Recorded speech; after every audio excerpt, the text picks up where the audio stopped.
Bem-vindo! Neste vídeo vou mostrar como ativar o Zoom de áudio no seu DJI Osmo Pocket 4.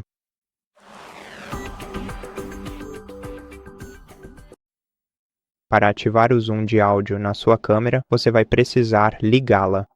Em seguida, deslize para a esquerda para abrir as opções Pro. Aqui, vamos precisar selecionar o ícone do microfone e depois disso, rolar para baixo até áudio direcional. Se você mudar para Todos, poderá ativar o recurso de Zoom de áudio. Para ativar o recurso de Zoom de áudio, você vai precisar usar a roda de rolagem na página de Zoom de áudio.